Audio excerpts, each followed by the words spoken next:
I know there's something. And, it turns out that I was right that whole time.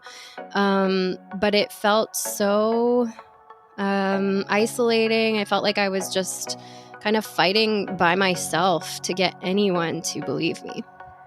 Countless doctors, endless tests, and being told your pain isn't real. If this is you, how would you keep fighting for a diagnosis and the care that you know you need? Hey, Tim here, and thanks for tuning into another episode of the Invisible Condition podcast, where we talk about advocacy and unusually normal things, the conditions, diseases, and illnesses we live with. We will end the stigma of invisible conditions by empowering voices, and today's voice is brought to us by Candid Donlevie, founder of Revive and Thrive Coaching and host of the podcast My Chronic Illness and Me.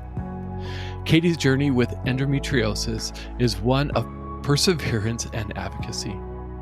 She spent years prioritizing work, pushing health aside, and just gritting her teeth through the pain, only to come home at night in tears and crawl directly into bed. Despite consistent dismissals from doctors, she continued to advocate for herself. Katie shares her emotional struggles, the importance of self-advocacy, and how finding a supportive community has transformed her life. She now defines success as taking care of herself, listening to her body, and building a business that is helping others, but also being a good partner, a good sister, and a good friend. Have a listen. Katie, I'm excited that you're on the show. You invited me to be on your show not that long ago, and it was a great conversation, and I knew that I needed to bring your energy to the Invisible Condition podcast, so I appreciate you joining me I'm today. so excited to be here. I absolutely loved the conversation that we had for my show. I was listening back to it the other day to do some editing notes, and I was like giggling to myself as I listened to it, so I'm really excited to talk to you again. Yeah, I've had some feedback from friends and from family of just how good you are at That's so nice. interviewing, and it really shows. I know you're a coach, and we're going to get into that a little bit as well. So, before we even get to, I want to actually introduce your show before we even get into the conversation, not save it to the end. But what's the name of your show? Thanks. My show is called My Chronic Illness and Me. And basically, it's honestly not that different than your show in that I have people on who have all kinds of different chronic illnesses, and we just talk. We just talk about their lives and their experiences and their journeys. And really, the point of it is just to help foster community. As I know, it can feel so isolating to have a chronic illness sometimes. So I just want people to be able to share their stories and to see themselves and their own experiences reflected back in the experiences of others.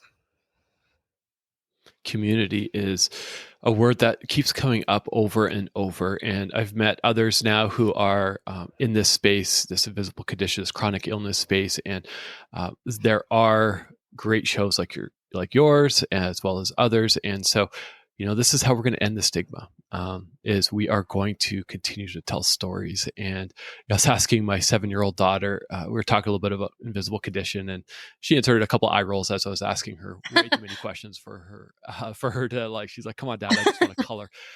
But we got to a point where she said, Dad, we just need to talk about this stuff It's more. so true. That's how we're going to help people. And so, so if somebody's listening and that's all they take away from this episode, you're going to take away more. We need to continue the conversation. But that's awesome. Before, I sent you kind of a script or a flow of where I wanted to go, and I was pouring through your website, and I want to start a little differently. And I'm actually going to read a little excerpt that you have on your website. And it says, I spent years prioritizing that work, or the work that you're doing, pushing my own health aside and gritting my teeth through the pain during the day, only to come home in tears and crawl directly into bed at night. That's heavy. There's a lot of emotion in that. Let's start there. Talk to us about what was going on. So I first started being in a lot of pain all the time when I was a teenager.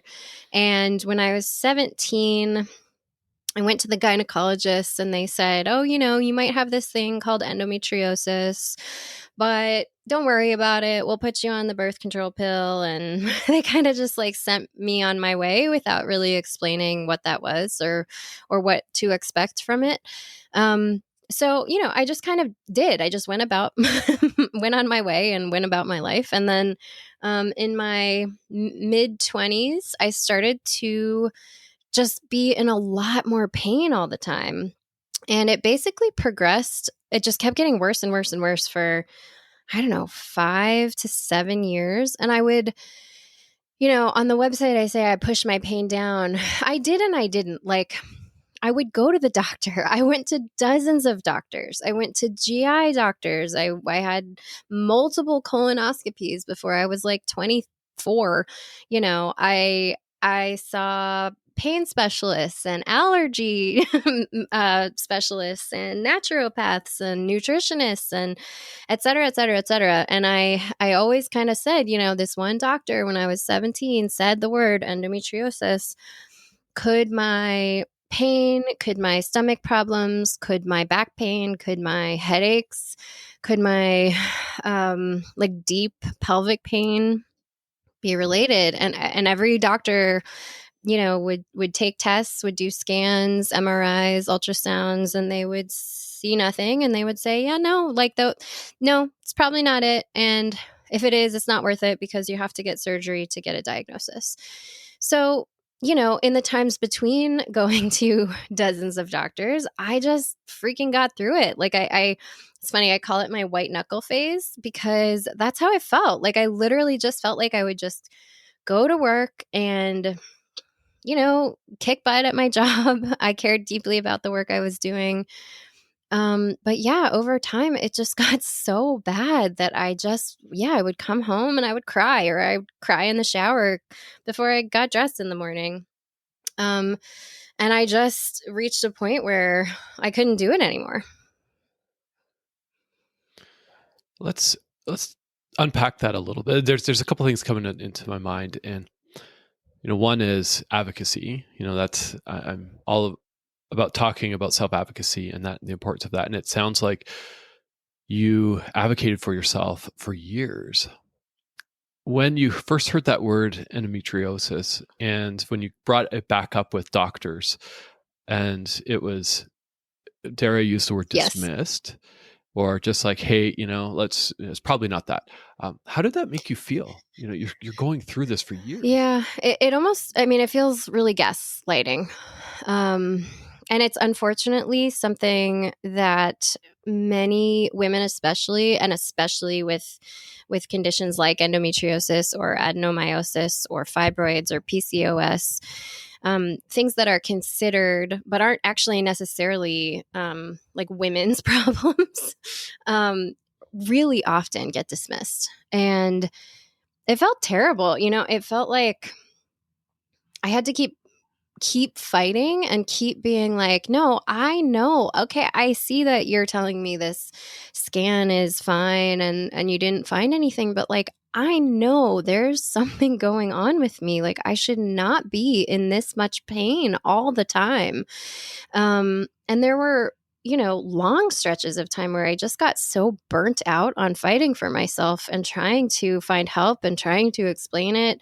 You go to a new doctor and you have to tell them the whole story all over again. You have to take all your records. Just it's so energy draining. And I would get burnt out on that for a while, and I would kind of eschew going to any doctors for a minute, and then I would be in total pain. So I would try again. It was terrible. Truly, truly just felt like, I know there's something. And, it turns out that I was right that whole time. But it felt so isolating. I felt like I was just kind of fighting by myself to get anyone to believe me. And somebody finally believed you. And what was that like? Well, it's actually really funny because they did and then they didn't. So the reason I sort of shifted my whole life eventually is because I found a surgeon.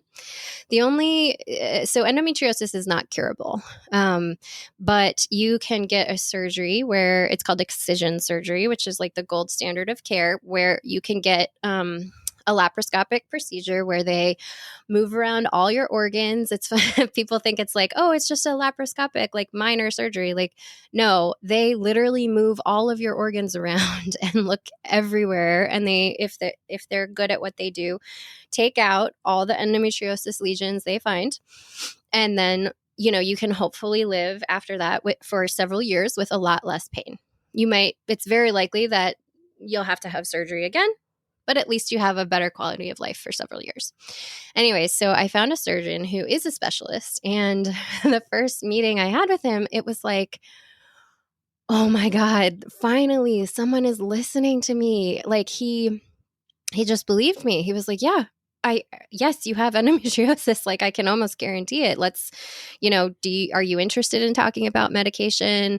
No, I've gone through that whole rigmarole. Like I really am ready for surgery. I had done my research up the wazoo. Like I unfortunately know more at this point than most doctors about this disease.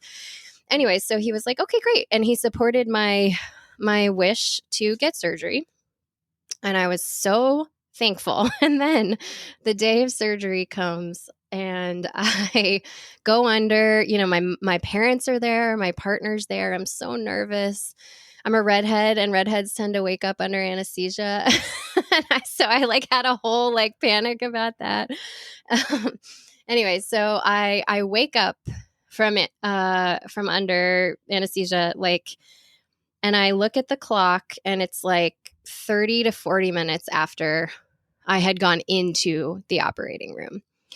And my mom was there and I was like, Mom, what happened? And she was like, honey, it's, and I was like, Mom, I started to panic because I knew that something must have gone wrong. They must not have found endometriosis if I was under for that short of a time.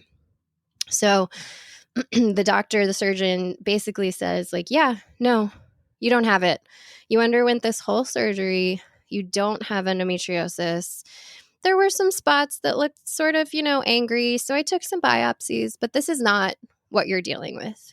And Tim, I have never been in a worse, honestly, depression, truly terrible spiral than the probably 3-4 days after that, because I had been waiting for so long to have a doctor believe me, listen to me, to get this surgery. I had to take medical leave from work. I had to mentally prepare, and then to wake up and be told nope, was the worst freaking thing. And then 2 weeks later, I had my post-op and the biopsies came back and they were positive for endometriosis, which means that I do have the disease.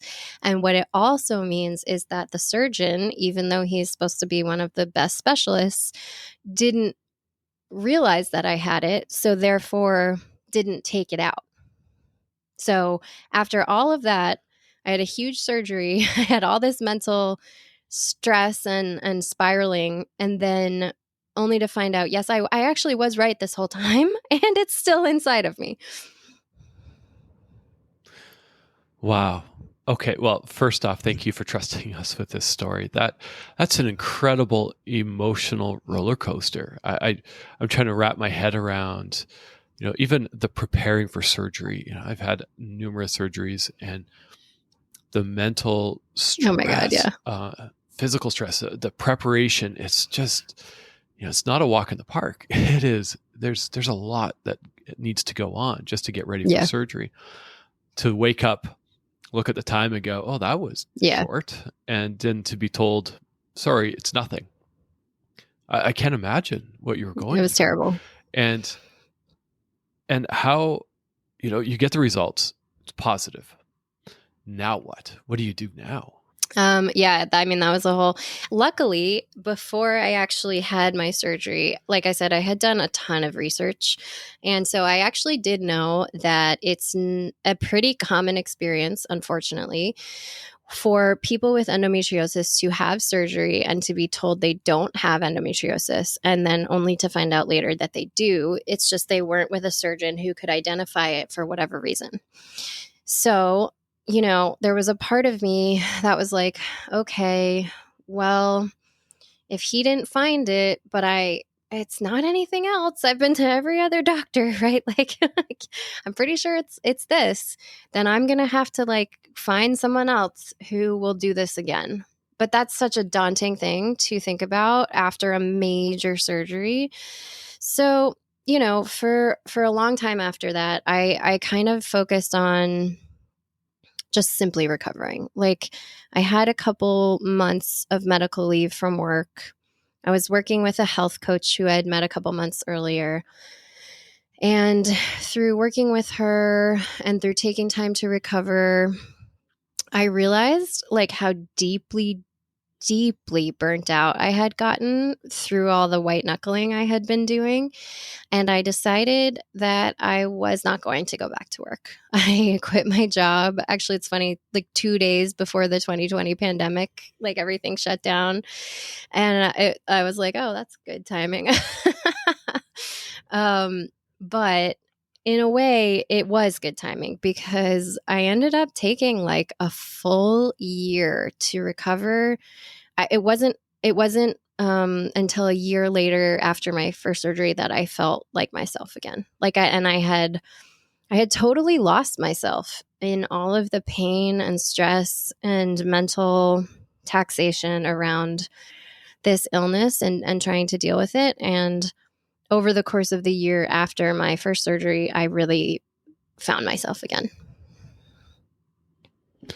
I've podcasted with many people now, like yourself, and that seems to be a theme. It's not uncommon where it's exhausting, and not just exhausting to be living with something that is maybe out of remission or is in flare, or just exhaustion from that condition that we live with, but the exhaustion of fighting for our own health and advocating for our health and dealing with, as you said, being gaslit, not being believed. There's just so much stress and pressure just on that piece. And so, I hear you. I feel it, quitting your job, just focusing on yourself, I can imagine was stressful in itself. Like for me, I get an idea stuck in my head, and then I act with urgency. And my wife and I talked about this recently, and she's like, slow down, Tim. Like I've got too many things on the go, and I need things to happen now. And so how was that I know you were active in your career. You've got your master's, you've building this career to shutting it down. How did you navigate It was that? so hard. Yeah, I live in Washington, D.C. I'm like super type A. I had gone to grad school and was working full-time while going to grad school full-time. Then I got this career in the nonprofit sector for a great national nonprofit organization. And I was like, just kicking butt. Like, yeah, it was unbelievably hard to just stop. I had multiple phases of panic of like, oh my God, like I am not contributing to society. What is my value? What am I even doing with my life? Why? What? Like just so many moments. And then a while after that, I had kind of a new sense of panic around, okay, well, now what? Like now that I feel recovered, what do I want to do? Like I can't just sit around, or I don't want to just sit around forever. So like,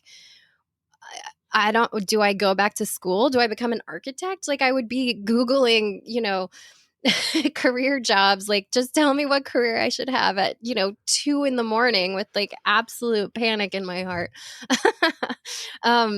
And so yeah, it was really hard. The only way I was able to do it truly is because of my health coach, which is why I became a health coach, because she really helped me and sometimes like had to wrangle me to keep slowing down, to keep remembering that what I was doing was actually work, was hard work, and was better for me and was better for everyone around me and everyone in my life, and would end up being better for, society, for what I chose to do next.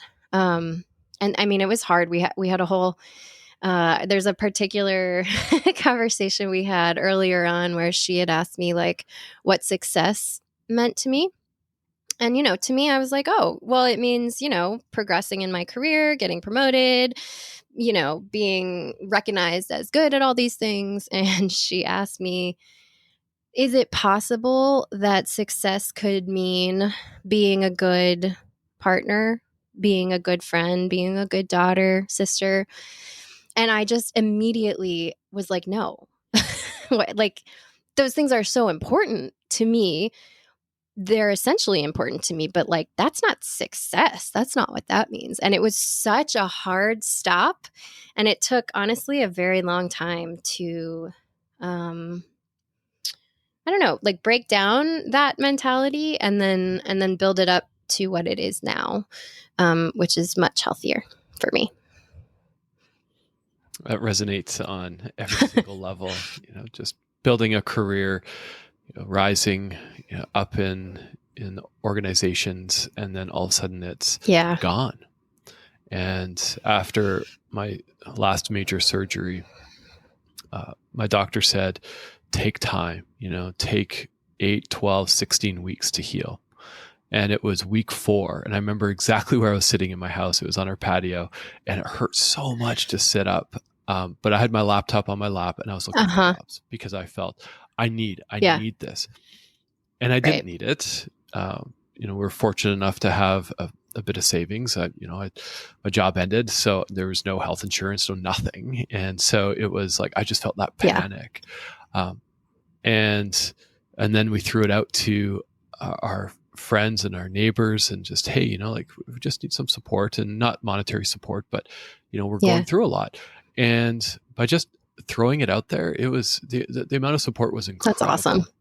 Complete strangers reaching out. And so when you say that, just taking a moment for yourself, we live in this world that moves way too fast for us. I don't think we're designed to move this fast. We're inundated with social media. We're inundated with all this stimuli that says we need to do more and we need to strive for that promotion, because if we don't, we're not succeeding. But I love that. Like, what does success look like to you? And redefining that for yourself. And so here you are now, right? You left that job. You had a health coach. You wrestled with all of this. You still have your diagnosis, right? Endometriosis doesn't go away. You didn't go for a second surgery, and I did, actually. Or did you go for a second surgery? Later on. You did. Okay. Whereabouts? And so you went for that second surgery, and here you are now. And how are you doing now? Yeah. So it's funny that, cause my second surgery was actually only in October. So it's pretty recently, actually. And I'm doing so much better, not just because of the surgery, because of the fact that I took the time that I needed to like fully and truly recover from not just the physical trauma of surgery the first time, but the like mental and emotional trauma, as you were saying, of fighting and hiding. And then I figured out that I wanted to be that person that my health coach had been for me, for somebody else.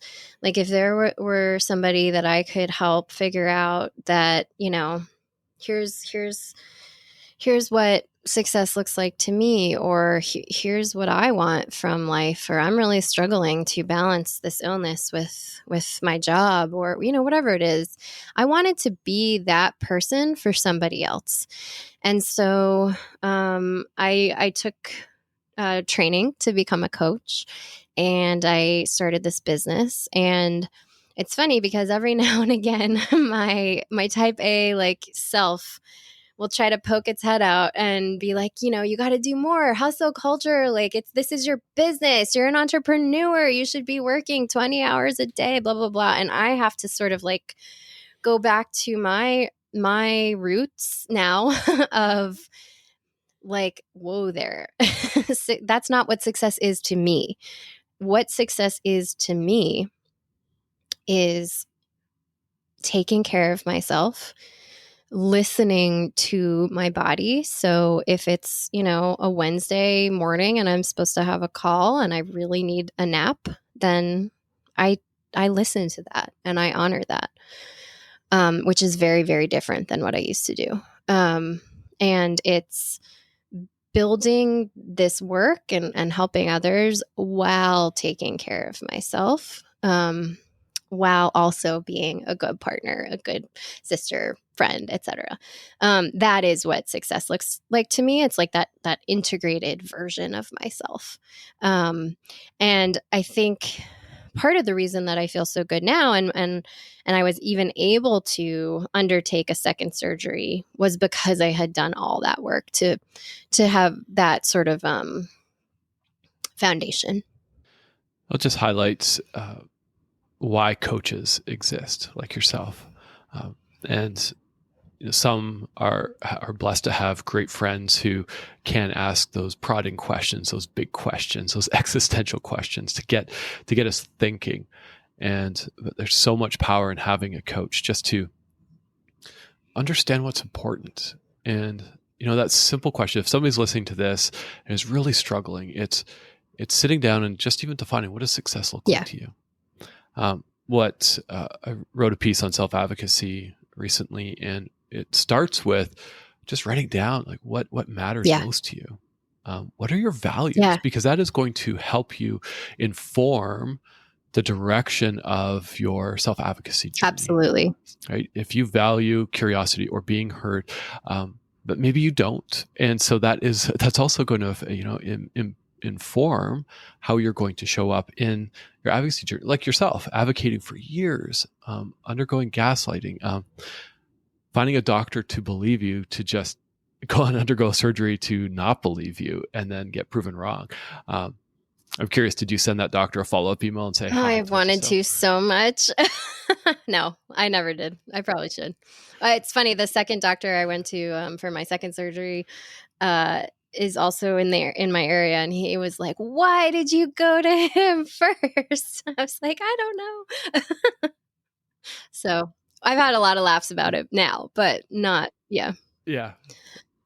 That's what we can do, right? We just look back and go, well, I can't change that. I can't change what happened, but how does that now inform your advocacy journey and the work that you're doing? And sorry, you know what? I was just thinking, I don't think I've really ever thought of it this way before you just were talking, but in a way, I think that if I had had my second surgeon first, I would have been much more likely to just sort of like go back to my life the way it had been.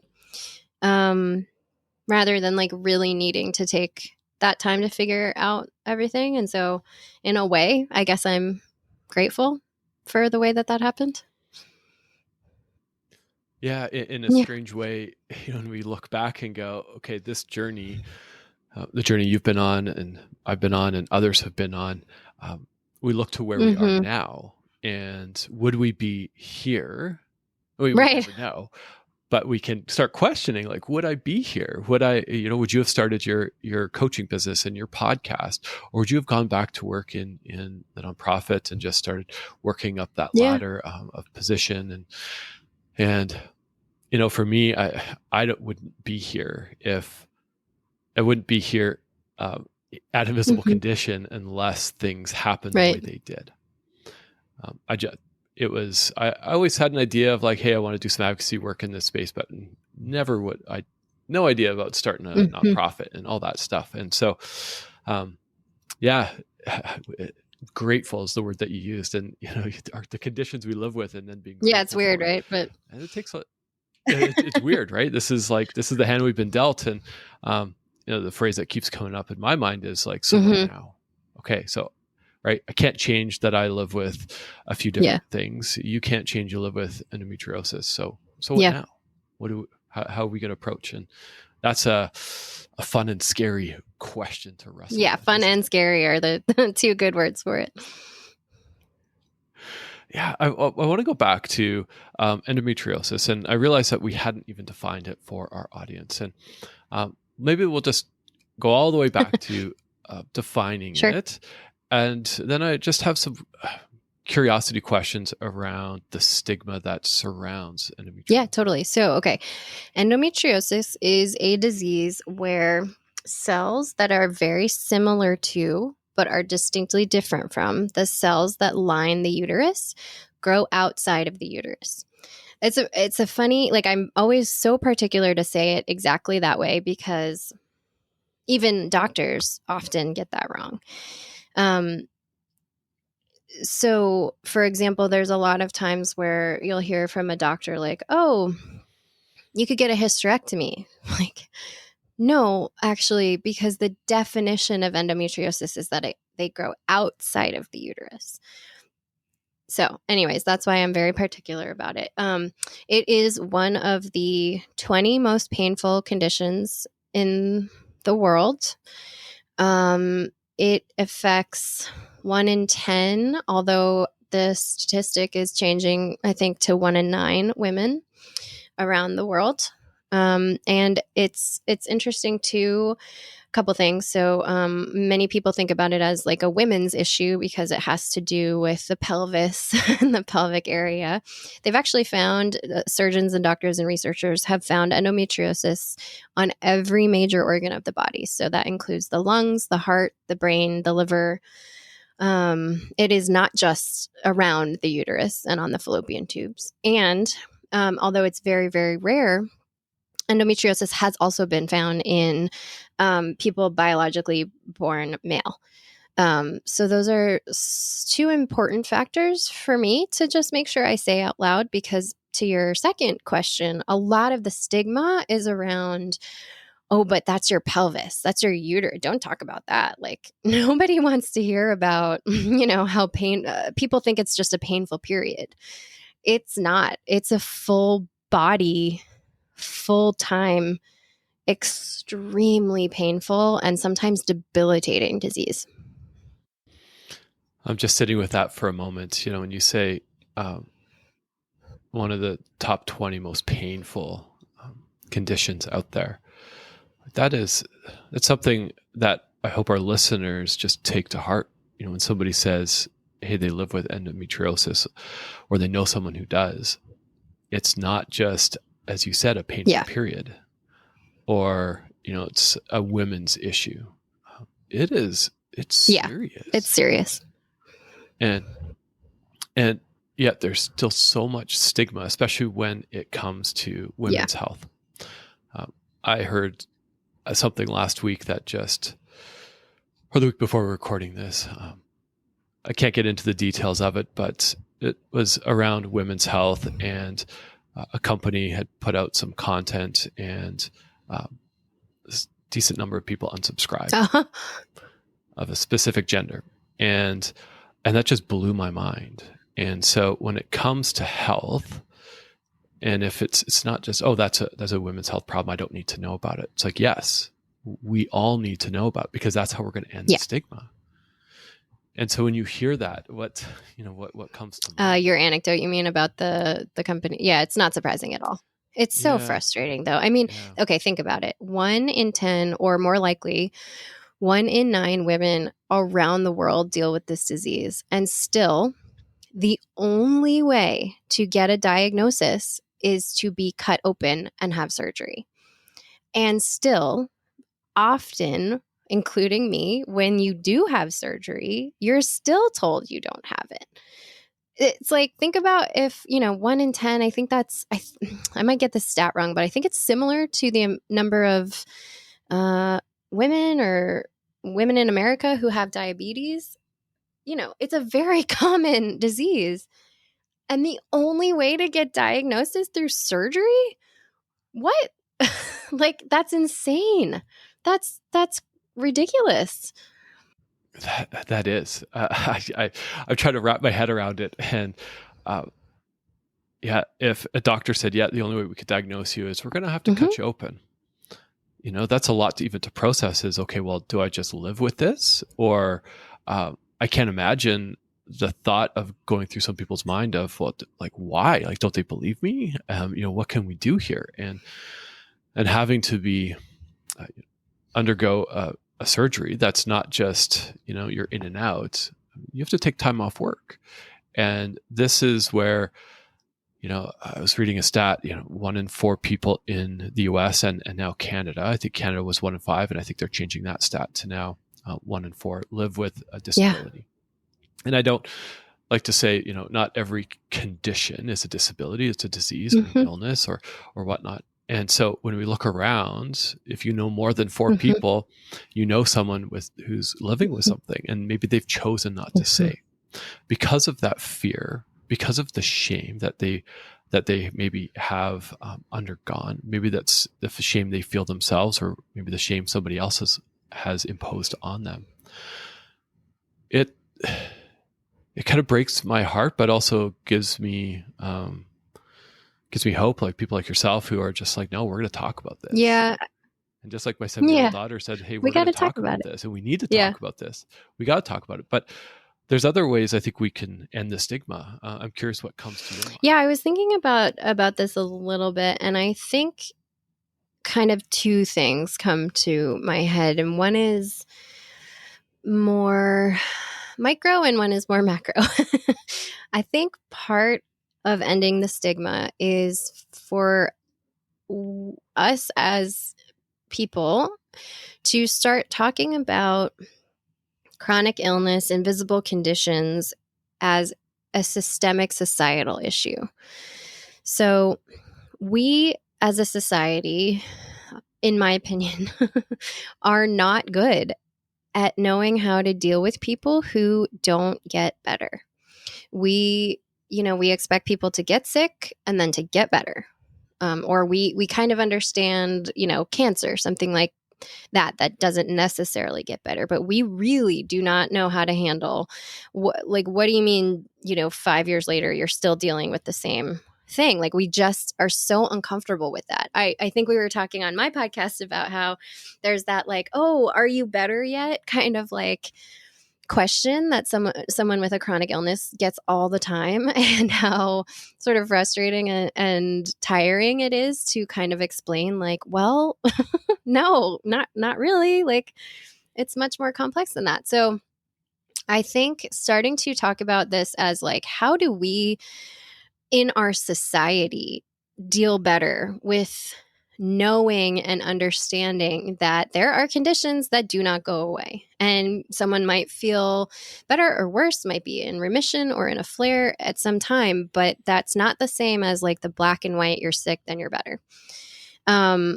Because I think that would help us kind of take the burden off of individuals to do so much explaining and advocating and labor, honestly, mental and emotional labor, to explain this to everyone in their lives. So that's one thing. And then I think the second thing is more actually on the individual level, which you kind of mentioned earlier. I think it's like about self-awareness. A lot of people who come and work with me because they're dealing with this chronic illness, and they're really struggling to balance taking care of themselves with the other parts of their lives. So, their jobs or their family or friendships, whatever that might look like.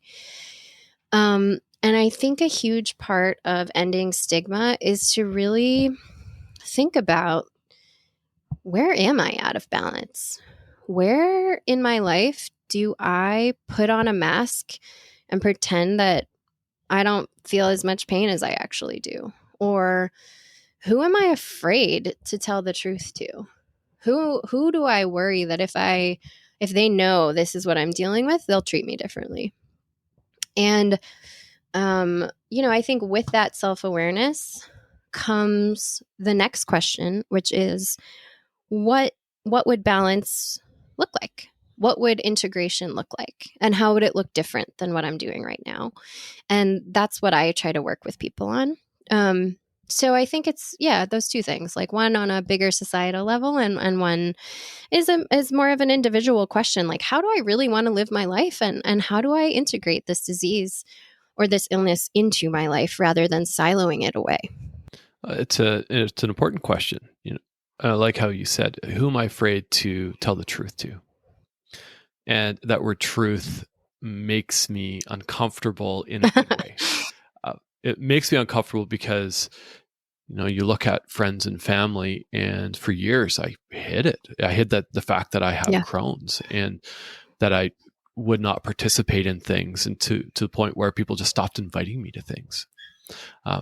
Being at the time a new dad, we talked before we hit record about sleepless nights. You've got a new a puppy, and not comparing puppy and kids, but it's a lot of Yeah. not a lot of sleep in the first while, and living with a disease that has taken so Yeah. much. You just put on that mask and hide it. It's funny because I think it But seems easier in the moment, and then maybe it often is easier in the moment, but it makes it so much harder in the long run. yeah, my wife has often called me on that and saying, hey, why did you not tell them the truth? Like, why did you not tell them that you can't participate, or you can't drink, or you can't eat this, or whatever Yeah. it is, because of this condition? And honestly, sometimes it's Yeah. just easier to say no, Yeah. not tonight, or I can't go out tonight. I live with I'm anemic and can't get my iron levels up, and usually by Thursdays I just need to sleep. And trying to explain that to someone who doesn't understand, who has never understood that feeling of no energy. It's like, oh, I have no energy because I only slept 4 hours last night. It's like, well, I slept 12 and I still have no Yeah. energy. It's a lot of effort, but like you said, Katie, you have to look inside of going, well, what matters? Yeah.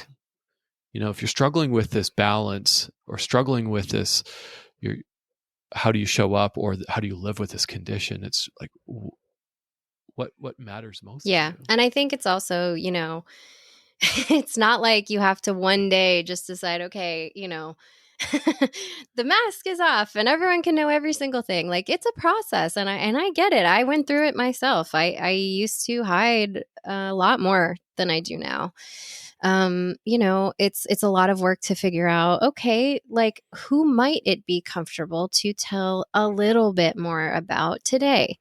And then what's tomorrow? And then, it's a process to get to the point where then at the end, you're living like a fully true and integrated life where you're not afraid to share what's going on with you. And you're also not afraid to stand up for what that means you need.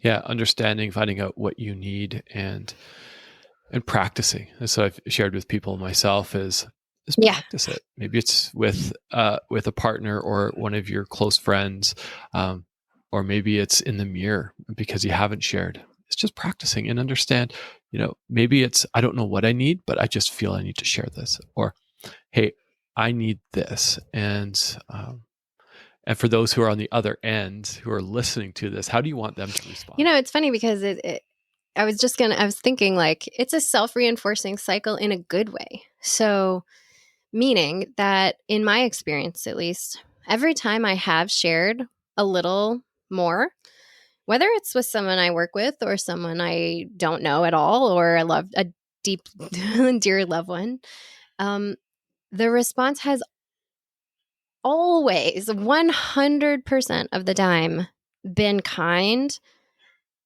and helpful to me.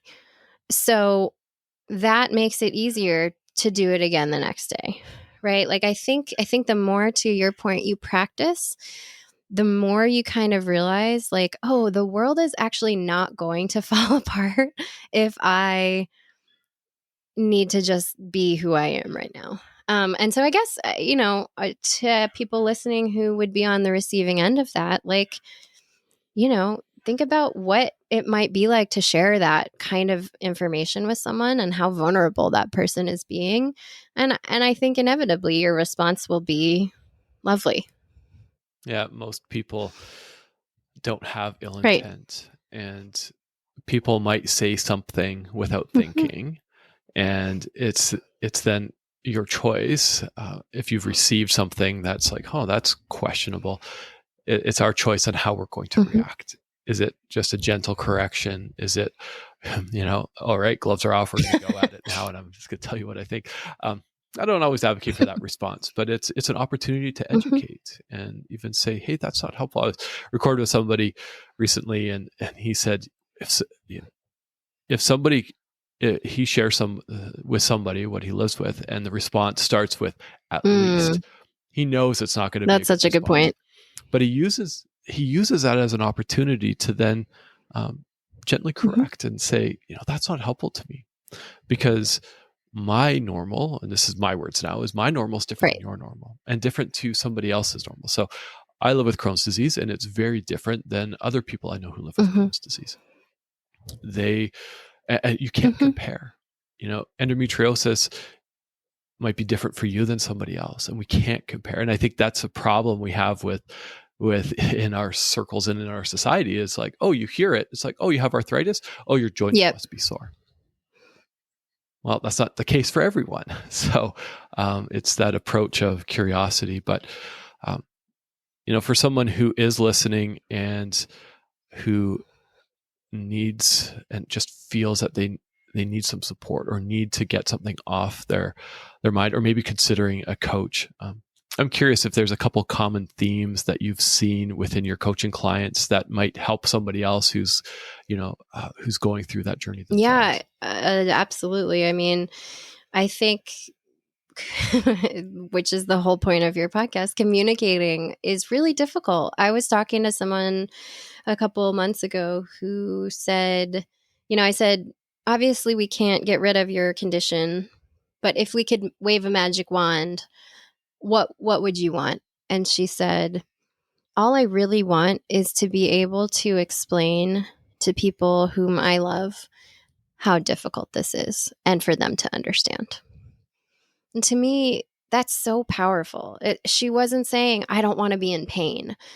She wasn't saying, I don't want to have to miss work. I just want people to understand me and to hear me. Um, and that's something that can be really challenging. That's powerful and challenging, as you said, because I was writing a note, is how do we help people understand? And so it's almost that cycle, right? Of, well, I don't want to share because I don't know if they trust, or if I don't know if I can, but I want them to understand. But they'll never understand if I don't Hmm. share. And so you can get into that cycle. And I think that ties right back into our earlier part of the conversation, is understand what's valuable to you and important Yeah. to And you, and unpack that. sort of exactly to that point. I think it's one thing that I think is sometimes difficult, but also really powerful to continue to remember as someone who lives with chronic illness is that it's not a static thing, right? Like it's a constantly evolving process. So, you know, 1 month I might be feeling like I have the energy to do that gentle correction that you were just talking about, the person you spoke to does. And, the next month I might be in a pain flare and I might decide, actually, it's more valuable to me right now to protect my energy. And so I'm not going to do that. It's not like a black and white, like when someone says X, I say Y. It's a really continuous process to check in with yourself and like notice what you need and listen to yourself and then decide like how much am I going to um, let people in, or how much am I willing to share right now today. um, it's something that's constantly evolving and iterating. One of the questions I'd like to wrap up with is around self-advocacy, and I feel like we've talked a lot about it. I think this your expertise as a coach has really come out in really starting at that personal space, like you said, that micro and that macro piece. I love what you said, is it's not a linear process. It's not just black and white. It's not like I live with a chronic condition and I'm now going to tell Right. everyone, or I might not tell anyone. There's so many nuances to it, Yeah. isn't there? It's funny because uh you know as you probably have learned, starting a business, you start a business to do the work that you are passionate about, right? Which for me is coaching. Then there's all the other aspects, like I'm somehow now an accountant and marketing, and the marketing piece I really struggle with, because everybody is always like, well, what's your takeaway? What can people take away when they work with you? Like, what problem are you solving? And I really react badly to that because of what you just said. It's different for everybody. Like, everybody living with the chronic illness. Yes, there are common themes. Absolutely. We all deal with a lot of similar experience, but my version of balance and integration and success could look totally different than yours. And so why would I try to dictate to you what yours should look like? So I kind of bristle at that, and I push back on it, because it's just so important to me that each one of us figure that out and discover what that is for ourselves. And then it's my passion to help people figure out what that looks like and then how to do it. That's where it starts. We could go to social media and read any business book, and you and I share this maybe love-hate relationship with marketing, and it's like it's hate maybe necessary, but hate. It's I love it. I look at outsource my own. It's it just, you're talking about sucking energy out of me, and it does. And but yeah, it's I just want to do the work. I don't want to be an exactly. accountant. I don't want to be all those other things. But Katie, as we wrap up, I want to end just on a note of encouragement for our listeners. Somebody who may be living with something that is invisible, a chronic illness or disease or disability. What do you want to end off with? What do you want to share with them? I think I just want to share that I don't know, like in my experience and in the experience of people I work with, and also every single person I've talked to in my own podcast, the more you fight for you, the more others fight for you. And it's so scary. It can feel so vulnerable, and no, our society is not set up for it, but there's a way, there's a path to really think about like what that looks like for you. And I think you'll be pleasantly surprised by the reactions you get back for the most part. I love it. That's a good place to wrap up this great conversation. I learned a lot. I went into the conversation knowing a little bit about endometriosis, not a lot, and you've helped open my eyes and my world to this painful condition that so many people live with. And so thank you for that. Thank you. Where can people reach you? Well, thank you for listening, and thank you for letting me share. I really appreciate it. So people can listen to my podcast. It's called My Chronic Illness and Me. It's on every major streaming site, and I have an amazing episode with Tim. That's a great starting point. They can also find me on my website. It's reviveandthrivecoach.com, or email me at katie@reviveandthrivecoach.com, or on Instagram, which is Revive and Thrive Coaching. I love it. And for those who are listening, if you're like, oh, I missed that, don't worry. Head to the episode page. We'll have all the links there as well on the Invisible Condition website. And for those who are listening, what helps us end the stigma of invisible conditions is by sharing out these episodes. If you like what you heard, if you have more questions, share it with your friends, your family, your colleagues, strangers, airdrop it to someone. I don't know what you got to do, but this episode here, as well as any episode on Katie's show as well, that's what we're going to end this with. We're going to keep talking about our conditions, and because we want to create a place where we don't feel like we need to hide if we don't want to hide. We feel trusted and seen. So the way you can help support Invisible Condition is to subscribe to the newsletter. And if you have the means, consider donating. The donations go directly to support the publication of the editing, everything to get episodes like this off the ground. So for those who have supported, thank you so much. And I hope everyone has has a great day. Thanks again, Katie, Thanks. for joining us.